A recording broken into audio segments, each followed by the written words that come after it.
Good evening everyone. Myself Dr. Pooja Yadav, MD panchakarma and CHO selected.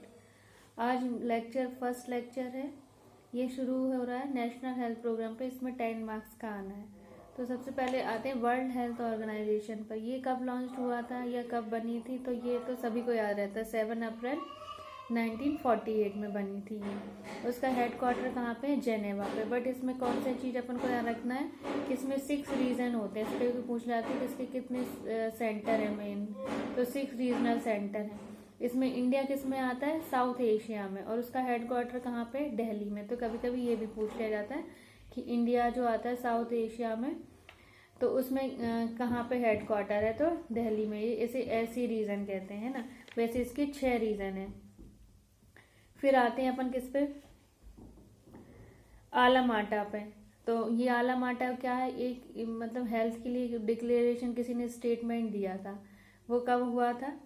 इसके लिए क्या क्या बोला गया था आला माटा के लिए?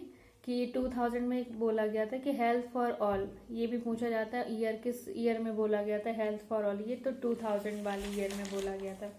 और आला माटा कब है? तो ये 1978 में है। और 1948 में क्या है? WHO। तो ये दोनों याद रखना। 1948 में WHO और 1978 में क्या है? आला माटा। फिर आ जाते हैं यूनिसेफ। तो यूनिसेफ कब लॉन्च हुआ था? 6 दिसंबर 1946 में। तो ये बेसिक है। कभी कभी पूछ भी सकते हैं, कभी नहीं भी पूछ सकते। बट यूनिसेफ इसलिए भी इम्पोर्टेंट है क्योंकि ये न्यूट्रिशन के लिए होता है, ये चाइल्ड के लिए होता है। यूनिसेफ जो ऑर्गेनाइजेशन है वो चिल्ड्रन के लिए है। तो ये CHO में जो रहता है वो चिल्ड्रन पे भी फोकस किया गया है कि न्यूट्रिशन, जितने भी मिड डे मील प्रोग्राम चल रहा है। मिड डे मील प्रोग्राम कब बनाया था? 1995 में। तो ये भी एक इम्पॉर्टेंट है। और जो अपन NRHM बोलते हैं वो कब हुआ था? 2005 में। फिर आते हैं, ये तो हो गया बेसिक। फिर आ जाते हैं सबसे पहला प्रोग्राम कौन सा? National tuberculosis control programme. तो ये कब लॉन्च हुआ था? ये तो अपन ने पढ़ लिया था कि ट्यूबरक्लोसिस प्रोग्राम कब लॉन्च हुआ था? 1962 में ट्यूबरक्लोसिस। और इसके लिए जो ट्रीटमेंट हुआ था डॉट्स, वो कब हुआ था? 1997 में। तो यहाँ से याद रखना कि डॉट्स है ना, एस आ रहा है तो 1997 आ रहा है लास्ट में। और 62 तो अपन को ऐसे ही याद रखना। नेशनल ट्यूबरक्लोसिस प्रोग्राम कब हुआ था? 1962 में। तो ठीक है। डॉट्स कभी कभी पूछा जाता है कि डॉट्स किसके लिए ट्रीटमेंट है? तो टीबी के लिए। कब वैसे तो ये बेसिक क्वेश्चन है, लेकिन कभी कंफ्यूज जाते हैं। जैसे इसमें लेप्रोसी रख देते हैं ऑप्शन में, वो जबकि लेप्रोसी का क्या है? MDR है ना। और डॉट्स किसके लिए? टीबी के लिए है। और डॉट्स में जो सारे ट्रीटमेंट आते, रिफार्मसिन, इथाम्बुटरमोल, तो ये भी अपन को याद रखना है कि कितना कितना mg देते हैं। आइसोनाजाइड। तो ये पहला तो ये पूछ लेते हैं कि ये एंटी ट्यूबरकुलर ट्रीटमेंट जो रहता है उसमें कौन कौन सी ड्रग आती हैं। तो पहले अपन ऐसे याद रखते हैं। कैसे? कि जैसा डोज है मतलब स्मॉल से लेके लार्ज में जा रहा है। तो पहले अपन इसमें टैबलेट पढ़ लेते हैं कौन सी? आइसोनाजाइड। इसी को अपन H बोलते हैं। इसकी कितना डोज है? 300। फिर उससे जब डबल जाएगी रिफार्मसिन, उसकी कितनी है? 600 mg। फिर पायरिजानामाइड है, उसकी 1000 mg। फिर इथम्बुटामोल है, वो भी 1000 है। तो अपन इसका ऐसे याद रख लेंगे। इथम्बुटामोल है तो उसका सिंबल E है। और पायरिजानामाइड है, उसका सिंबल क्या है? Z। तो ZE कितना है? G एक ही को G बोलते हैं ना अपन। तो ZE क्या है? 1 हो गया। तो मतलब एक किलो या 1 किलो नहीं, सॉरी 1 ग्राम या 1000 mg। तो ZE तो G हो गया है ना। फिर आ जाते स्ट्रेप्टोमाइसिन। ये कितना हो जाएगा? 1500 mg।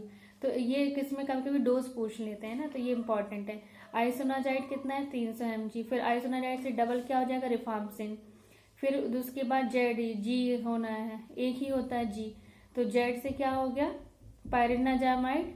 और E से क्या हो गया? इथम्बुटामोल। और स्ट्रेप्टोमाइसिन कितना हो गया? 1500 mg। तो ये अपन को डोज भी याद हो गया, उसमें क्या ड्रग है वो भी याद हो गई। फिर आ जाते हैं कि कौन सी ड्रग क्या मतलब डिफॉर्मिटी करती है बॉडी में। तो कौन सी न्यूरोटॉक्सिक है, कौन सी हेपेटोटॉक्सिक है, ये सब पूछा जाता है।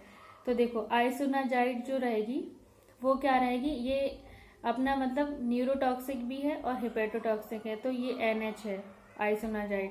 और इसके फुल फॉर्म में भी INH लिखते हैं। तो न्यूरोटॉक्सिक और हेपेटाइटिस के लिए करती है, तो हेपेटोटॉक्सिक हो गई। फिर रिफार्मसिन आ गए। तो रिफार्मसिन का क्या रहेगा, आर से शुरू हो रहा, तो आर से रेस्पिरेटरी। तो जितने भी रेस्पिरेटरी सिम्टम होंगे वो किससे होंगे, रिफार्मसिन से। फिर आ जाते इथम्ब्यूटामोल। तो ई से इथम्ब्यूटामोल है और ई से ही आई हो गया। तो इथम्ब्यूटामोल कितने, अगर आई से रिलेटेड आ जाएगा तो क्या हो जाएगा, इथम्ब्यूटामोल। फिर आ जाते पायरेजामाइड। पायरेजामाइड किसके लिए होता है, ये पायरेजामाइड भी हिपेटोटॉक्सिक है, तो अपन पायरेजामाइड ऐसे ही याद रख लेते हैं ना। फिर स्ट्रेप्टोमाइसिन है तो रीनल और ऑडिटरी के लिए हो जाएगा। तो ये भी किडनी पे वर्क करती है। तो ये सारे इसके हो गए कौन सी ड्रग के क्या साइड इफेक्ट हैं। फिर आ जाते हैं अपन नेशनल लेप्रोसी एरेडिकेशन प्रोग्राम पे। तो लेप्रोसी कंट्रोल प्रोग्राम कब बना था, सबसे पहले ये याद होना चाहिए। लेप्रोसी और फाइलेरिया बताया था मैंने। फाइलेरिया में स्लीपत बोलते हैं, हाथी पांव बोलते हैं, तो वो 55 में हुआ था। तो लेप्रोसी भी 55 में ही हुई थी। तो एल उसमें आ रहा, मतलब एक जैसे मिलते जुलते नाम है। तो कंट्रोल प्रोग्राम लेप्रोसी का हुआ था 1955 में, और इरेडिकेट कब हुआ था, 1982 में हुआ था। 83 में, सॉरी 83 में, ये थोड़ा गलत बोल गई मैं, 83 में इरेडिकेट हुआ था। जबकि जो MDR अपन जो बोलते हैं, जो इसका ट्रीटमेंट है, मल्टी ड्रग थेरेपी है ना, वो कब हुई थी लॉन्च, वो 1982 में। तो कैसे याद कर सकते हैं कि सबसे पहले किसी को लेप्रोसी हुई, वो हुई 55 में। फिर उसके लिए दवाई बनाई गई कि देखते हैं कि इससे ठीक होता है कि नहीं, वो तो 82 में आई। और इरेडिकेट का हुआ, दवाई खाई उसने तो 1 साल बाद वो ठीक हो गया। तो ये तीनों चीजें अपन को याद हो गई। लॉन्च कब हुआ, 55 में, है ना। MDT थेरेपी कब आई, मल्टी ड्रग थेरेपी, 1982 में। और इरेडिकेट कब हो गया लेप्रोसी, 1983 में। तो ये अपना याद हो गया। और फिर ये पूछा जाता है कि लेप्रोसी को हैंसन डिसीज कहते हैं, है ना। तो हंसते हंसते लटक गए अपन। तो हैंसन डिसीज किसमें है, लेप्रोसी को कहते हैं। और किसको अफेक्ट करती है, मेनली नर्वस सिस्टम को इन्वॉल्व रहता है, क्योंकि इसमें सेंसेशन भी लॉस हो जाता है। तो कभी कभी भी पूछा जाता है कि लेप्रोसी मतलब ऐसी कौन सी डिसीज है इसमें सेंसेशन लॉस हो जाता है, तो वो लेप्रोसी है। तो अगर नर्वस सिस्टम से रिलेटेड डिसीज आएगी प्रोग्राम में, तो ये लेप्रोसी ही रहेगा उसका मैक्सिमम आंसर। फिर भी सारे पूरा क्वेश्चन को अच्छे से रीड करना है। और फिर ये आ जाते हैं एंटी लेप्रोटिक ड्रग कौन कौन सी होती है। तो डेप्सोन भी है, रिफार्मसिन भी है, पर इसकी जो बोलते हैं एक्यूरेट वो कौन सी ड्रग है, मतलब ड्रग ऑफ चॉइस कौन सी है इसके लिए लेप्रोसी की, तो वो डेप्सोन आता है। तो डेप्सोन किसके लिए, लेप्रोसी के लिए। और जो अपन ने पूरी 6 पढ़ी थी, आइसोनाजाइड, रिफार्मसिन, पायरेनाजामाइड, इथामिटोमोल और स्ट्रेप्टोमाइसिन, वो डॉट्स के अंदर आती है। उनके डोज भी अपन ने सिक्वेंसली याद कर लिए थे। फिर आ जाते हैं, इसके डोज इतने ज्यादा इंपॉर्टेंट नहीं है। फिर पूछते हैं कि इसमें ना स्किन टेस्ट करते हैं। इसमें क्या करते हैं कि अपनी जो हैंड रहेगा या कोई भी मस्कुलर रीजन रहेगा, उसमें क्या करते हैं इंट्राडर्मली, मतलब 15 डिग्री के एंगल पे उसको सिरिंज लगाते हैं। फिर देखते हैं कि एक सर्कल सा बनता है। अगर कोई रिएक्शन होता है या जो करते हैं, तो वो देखा जाता है कि स्किन टेस्ट कहते हैं इसमें। तो पूछा जाता है लेप्रोमेन स्किन टेस्ट किसके लिए करते हैं, कि कौन से टाइप की लेप्रोसी है पर्सन को, कौन से टाइप के उसमें सर्कल बन रहे हैं, ठीक है। तो ये लेप्रोमेन स्किन टेस्ट होता है, तो वो उसके लिए करते हैं। अगर 10 mm से ज़्यादा होता है और ड्यूरेशन 48 आवर्स से ज़्यादा होता है, तो देखेंगे कि कितना सर्कल बन रहा है। नॉर्मली क्या होता है कि वहाँ पे बस एलिवेटेड हो जाता है वो एरिया जब वहाँ पे सिरिंज लगाई जाती है, ठीक है। अब आते हैं नेशनल एड्स कंट्रोल प्रोग्राम पे। तो नेशनल एड्स कंट्रोल प्रोग्राम कब लॉन्च हुआ था,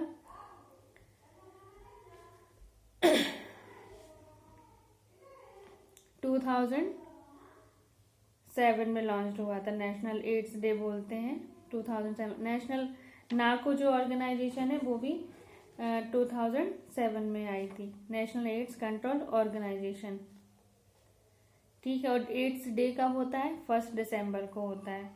और इसके लिए कौन सी टेस्ट लगाया जाता है, एलिजा टेस्ट जो होता है, diagnostic test, enzyme linked immuno assay और सॉर्बेंट टेस्ट होता है, एलिजा टेस्ट। और इसमें एक और चीज पूछा जाता है कि विंडो पीरियड किस में इंपॉर्टेंस रखता है, तो वो HIV है। विंडो पीरियड क्या होता है कि जब HIV का इन्फेक्शन हुआ और जब उसके सिम्टम आना शुरू हुए, उन दोनों के बीच का जो टाइम होता है वो विंडो पीरियड कहलाता है। तो वो किस में मतलब इम्पोर्टेंस रखता है, एड्स में रखता है, ठीक है। और एड्स तो पता ही है कि किस किस से फैल सकता है। ये सेक्सुअल ट्रांसमिटेड डिसीज है, तो सीमेन, सलाइवा, ब्लड, ये तीनों से फैलने के इसके चांस रहते हैं। और एक ये भी पूछा जाता है कि 2002 में national AIDS prevention and control policy बनी थी। अगर पॉलिसी आएगा तो 2002 है, और NACO national aid organisation control programme आएगा, नाको ऑर्गेनाइजेशन आएगा, तो वो क्या है 2007 है। तो पहले पॉलिसी बनी, फिर ऑर्गेनाइजेशन बनी। ठीक है, फिर आते हैं नेशनल कैंसर कंट्रोल प्रोग्राम। तो ये कब हुआ था? नेशनल कंट्रोल प्रोग्राम 1975 में हुआ था। और नेशनल प्रोग्राम का डे कौन सा होता है? डे भी बहुत इंपॉर्टेंट है, कैंसर है ना, तो 4 फरवरी है इसका। और अवेयरनेस डे कौन सा है? 7 नवंबर है इसका। वर्ल्ड कैंसर डे है 4 फरवरी, और कैंसर अवेयरनेस डे क्या है? 7 नवंबर। फिर आ जाते हैं मलेरिया पे। तो मलेरिया कंट्रोल प्रोग्राम कब लॉन्च हुआ था? 1953 में। और इरेडिकेट कब हुआ था? 1958 में। फिर इसमें डिसीज वो आ जाती है इसकी ट्रीटमेंट। वो एक तो 4 टाइप के मलेरिया होते हैं, प्लाज्मोडियम, बाइवेक्स, फैल्सीफेरम, है ना। और उसमें से सबसे डेंजरस कौन सा है? फैल्सीफेरम है। इंडिया में मोस्ट कॉमन कौन सा है? बाइवेक्स है। ये भी बहुत पूछा जाता है। फिर ट्रीटमेंट में आ जाते हैं हाँ, इसका एक ये भी इम्पोर्टेंट है कि किससे फैलता है? एनाफिलीज से फैलता है ना। इसका वेक्टर एनाफिलीज है और कॉजेटिव ऑर्गन प्लाज्मोडियम है। फिर आ जाते हैं पल्स पोलियो इम्यूनाइजेशन प्रोग्राम। तो पल्स पोलियो इम्यूनाइजेशन प्रोग्राम कब लॉन्च हुआ था? 1955 में। ठीक है, और नॉर्मली इम्यूनाइजेशन प्रोग्राम अगर पूछें तो ईपीआई कब लॉन्च हुआ था? एक्सपेंडेड प्रोग्राम ऑफ इम्यूनाइजेशन 1978 में। और UPI universal programme of immunisation कब हुआ था? 85 में। तो इन दोनों को कैसे याद कर सकते हैं? ई लेटर पहले आता है, तो एक्सपेंडेड प्रोग्राम ऑफ इम्यूनाइजेशन हो गया, और यू लेटर बाद में आता है, तो यूनिवर्सल प्रोग्राम ऑफ इम्यूनाइजेशन हो गया। वो कब हो गया? 1985 में। ठीक है, अब आ जाते हैं नेशनल मेंटल हेल्थ प्रोग्राम। तो ये कब लॉन्च हुआ था? नेशनल मेंटल हेल्थ प्रोग्राम 1982 में, है ना, 1982 में हुआ था। और फिर national district mental health programme कब लॉन्च हुआ था? 10 साल बाद, 1992 में। अगर normally national health mental programme पूछा जाएगा, अगर नेशनल वर्ड जुड़ा है तो वो 1982 है। और डिस्ट्रिक्ट जुड़ गया तो डिस्ट्रिक्ट में बाद में फैसिलिटी आई तो वो 10 साल बाद आई, तो वो हो गया 1992 में। फिर आते हैं national iodine deficiency disorder control programme पे। वो कब लॉन्च हुआ है? 1962 में। और central goitre control programme, goitre जी से लगाता है तो 6 लगाता है, तो 62 हो गया था। G6 है ना, G6 डिफिशियंसी डिसऑर्डर बहुत कॉमन है, तो G6 है तो 6 आ रहा है। गोइटर डिफिशियंसी तो 1962। और नेशनल ब्लाइंडनेस कंट्रोल प्रोग्राम आएगा तो 76। वो कैसे याद रखना है कि अमिताभ बच्चन की जो मूवी थी अंधा कानून, वो कब आई थी? 76 में आई थी। तो वो 1976 में कौन सा प्रोग्राम लॉन्च हुआ था? National blindness control programme. ठीक है, अब आ जाते हैं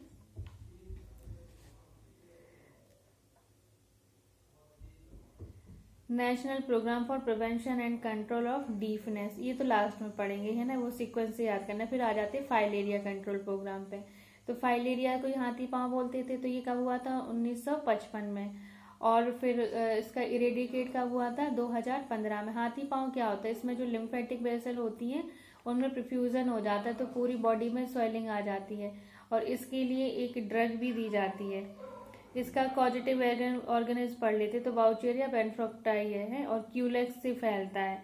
और इसमें एनुअल में जो मास ड्रग एडमिनिस्ट्रेशन है, एंटी फाइलेरिया ड्रग है, तो एल्बेंडाजोल दी जाती है साथ में 400 mg सिंगल डोज है ना। और इसकी जो मेन ड्रग जो पूछी जाती है वो DIC होती है, डाइइथाइल कार्बोनामाइड। ये पूछा जाता है कि ड्रग ऑफ चॉइस किसके लिए है, तो ये फाइलेरिया के। एल्बेंडाजोल तो मेनली किसके लिए होती है? वर्म्स के लिए होती है। और एल्बेंडाजोल में 2 पॉइंट ये भी इम्पोर्टेंट है कि अगर 2 साल से ज़्यादा का होता है बच्चा, 2 से 19 साल तक, तो 400 mg दी जाती है, और अगर 2 साल से नीचे होता है तो 200 mg दी जाती है। फिर आ जाते हैं NPDCS, है ना, ये प्रोग्राम बहुत इंपॉर्टेंट है। मतलब इसमें कौन सी डिसीज बताई गई है, कौन सी नहीं है, ये पूछ लिया जाता है। तो ये इसका पूरा नाम क्या है, national programme for prevention and control of diabetes, cardiovascular disease and stroke. ये तीनों चीजें याद रखनी, डायबिटीज, कार्डियोवैस्कुलर डिसीज जिसमें हाइपरटेंशन और उससे रिलेटेड सारी डिसीज आ जाएंगी हार्ट से, और ऐसे क्या आ जाता है, स्ट्रोक। तो कभी कभी एक डिसीज पूछ देते हैं, स्ट्रोक की जगह बोल देंगे कि सिनकोप तो नहीं है, ऐसे बोल देते अलग अलग, तो वो उसमें आ जाएगा। तो ये याद रखना कि NPDCS प्रोग्राम कब लॉन्च हुआ था, ये 2008 में। तो ये अपन ने कैसे याद किया था, इसकी ट्रिक याद रख लेते, 2007, 8, 9, 10 ऐसे 12, 13 तक है ना। तो पहले याद रखते हैं अपन 2007 वाली। तो 2007 में क्या रहता है कि कौन सा प्रोग्राम आया था, टोबैको प्रोग्राम आया था, नेशनल टोबैको प्रोग्राम आया था 2007 में। तो 7 रुपए की अपन बीड़ी खरीदते हैं। फिर आ जाते हैं 8 और 9 में कौन सा आया था, 8 और 9 में आया था अपना ये NPDCS, national programme for prevention of, D से क्या हो जाएगा, डायबिटीज, सी से कार्डियोवैस्कुलर डिसीज और एस से हो जाएगा स्ट्रोक। ठीक है, तो ये प्रोग्राम कब लॉन्च हुआ था, 2008 में, है ना। फिर आ जाते 9, 10 में कौन सा हो जाएगा, कि ये बातें सुन सुन के कान बहरे हो गए। तो डीफनेस प्रोग्राम कौन सा होगा, नेशनल डीफनेस कंट्रोल प्रोग्राम कब हो गया, 2009 में। ठीक है, फिर 2010 में क्या होगा कि बूढ़े लोग ही बहरे होते हैं, तो 9 में डीफनेस बना, और 10 में क्या होगा, national programme for healthy elderly. तो ये कब हुआ, 2010 में। इस तरीके से अपन को ये सीक्वेंस से याद हो जाएगा, 7, 8, 9, 10। ठीक है, अब आ जाते हैं national vector borne disease control programme. तो ये कब लॉन्च हुआ था, 2003 में। तो इसमें अपन को वेक्टर याद रख लेना, किसका वेक्टर क्या है। जैसे मलेरिया का क्या सभी को पता है कि प्लाज्मोडियम से होता है, और NF2 जिसका वेक्टर है। फाइलेरिया किससे होता है, लिम्फेटिक डिसीज है। बाउचेरिया बैक्टीरिया से होता है, क्यूलेक्स इसका वेक्टर हो जाएगा। कालाजार भी लेशमैनिया डोनोवाई से होता है। जैपनीज इंसेफेलाइटिस फ्लेवी वायरस से होता है। चिकनगुनिया अल्फा वायरस से होता है। डेंगू आर्बो वायरस से होता है। तो कभी कभी ये इनके वायरस भी इंपॉर्टेंट है। वैसे डेंगू क्या एडिस इजिप्ट वायरस होता है, और अरबो वायरस दोनों ही है। तो एडिस इजिप्ट तो सबको याद रहता है, लेकिन अरबो वायरस सब भूल जाते हैं। फिर नेशनल टोबैको तो पढ़ ही लिया था अपन ने, 2007 में हुआ था। और एक्ट कब बना था, नेशनल टोबैको कंट्रोल एक्ट कब बना था, 2003 में। पहले एक्ट बनाया, बट एक्ट किसी ने लोगों ने फॉलो नहीं किया, तो फिर उसके लिए प्रोग्राम लॉन्च करना पड़ा कब, 2007 में।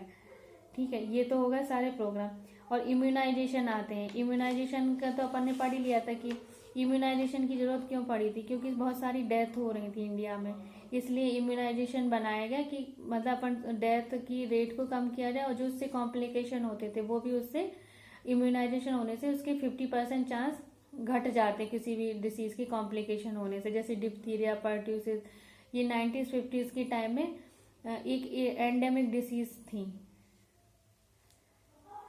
फिर आते हैं national rural health mission programme कब हुआ था, NRHM 2005 में। ये आज जरूर रखना है, क्योंकि NHM ही इसको कंडक्ट करवा रहा है CHO के सिलेबस को, और CHO की पोस्ट के लिए। ठीक है, फिर 7 डिसीज जो होती हैं वो कौन कौन सी हैं जो इम्यूनाइजेशन के अंदर आती हैं। तो पहले कौन सी रखना है, डिप्थीरिया, सबको DPT तो याद ही रहता है, डिप्थीरिया, पर्ट्यूटिस और टिटनेस। पोलियो भी याद रहता है ना। और फिर क्या हो जाता है, मीजल्स और हेपेटाइटिस B, तो ये सब याद रखना। और TB भी आता है, ट्यूबरक्लोसिस। ठीक है, तो नेशनल प्रोग्राम में कौन कौन सी हो गई, ट्यूबरक्लोसिस, पहले तो अपन DPT याद रख लें, डिप्थीरिया, पर्ट्यूसिस और टिटेनस, DPT हो गया। और हेपेटाइटिस आजकल बहुत ज्यादा चल रहा है, हेपेटाइटिस B और मीजल्स, और एक ट्यूबरक्लोसिस। ट्यूबरक्लोसिस इसलिए याद रह जाता है क्योंकि सबसे पहले जो डोज लगता है ओरल पल्स पोलियो, BCG का टीका लगता है, वो किसके लिए होता है, TB के लिए। तो ये अपन को पूरी 7 डिसीज याद रखनी है, ये नंबर भी याद रखना है कि नॉर्मली 7 डिसीज के लिए वैक्सीनेशन किया जाता है। ठीक है, उसके जो डोज रहेंगे, कौन सी मंथ में कितना डोज देना चाहिए, वो इम्यूनाइजेशन में अपन पढ़ लेंगे, तो अभी इसको यहाँ पे पढ़ने की जरूरत नहीं है, क्योंकि वो इम्यूनाइजेशन अलग ही 5 मार्क्स का है।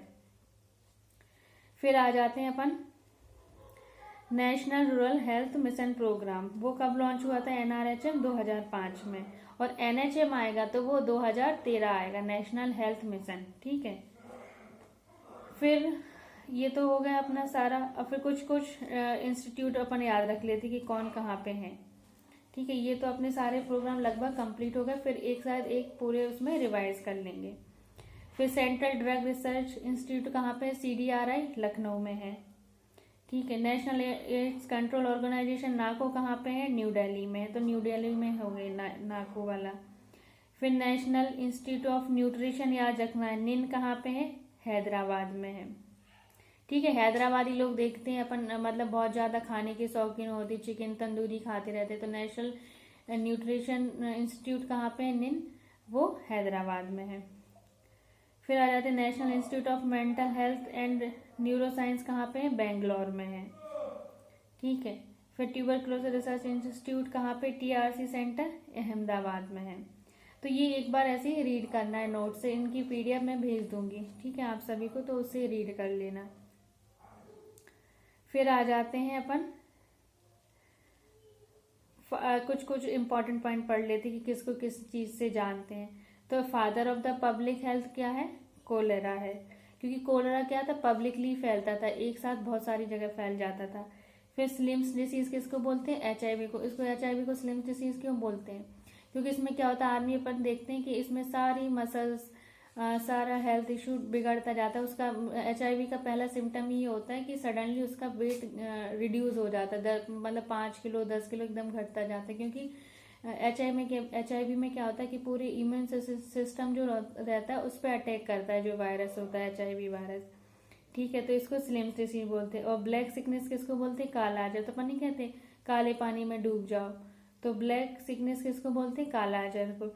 फिर ब्लैक डेथ क्या होता है? वो प्लेग होता है। ठीक है, एक टाइम पे प्लेग भी, जैसे कोरोना चल रहा है, ऐसी एक महामारी के रूप में था। तो ब्लैक डेथ क्या था? प्लेग था। और सेरिब्रो स्पाइनल फीवर क्या है? Meningococcal meningitis. ठीक है, और ब्रेक बोन फीवर क्या है? डेंगू। डेंगू को क्यों बोलते हैं कि डेंगू में क्या होता है कि सबसे ज्यादा पेन जॉइंट्स में होता है, मतलब हड्डी टूट जाती है। तो डेंगू क्या है? ब्रेक बोन फीवर है। और 5 डे फीवर क्या है? ट्रेंच फीवर है। 8th डे डिसीज किसको बोलते हैं? टिटेनस न्यूटनेट्रम। इसमें क्या होता है, अगर न्यूबॉर्न बेबी अगर उसमें टिटनेस हो गया तो विद इन अ वीक उसकी डेथ हो जाती है। तो 8th डे डिसीज किसको बोलते हैं? टिटनेस न्यूनेट्रम को। और 100 डे कब को बोलते हैं? अपन नहीं कहते कि काली खांसी हो गई, कुकर खांसी हो गई, तो 100 दिन खांसी, तो वो क्या है? पर्ट्यूसिस है, इसी को व्हूपिंग कफ कहते हैं। फिर आ जाते हैं कोच डिसीज किसको बोलते हैं? ये ट्यूबरक्लोसिस को बोलते हैं, क्योंकि ट्यूबरक्लोसिस की जो रॉबर्ट कोच थे ना, उसी ने इसको डिस्कवर किया है। तो कोच फिनोमेना किसको कहते हैं? ट्यूबरक्लोसिस को बोलते हैं। हैंसन डिसीज तो अपन ने पढ़ ली, किसको कहते हैं? लेप्रोसी को कहते हैं। और रुबेला क्या कहता है? रुबेला को क्या कहते हैं? मीजल्स कहते हैं, जर्मन मीजल्स कह लो। तो ये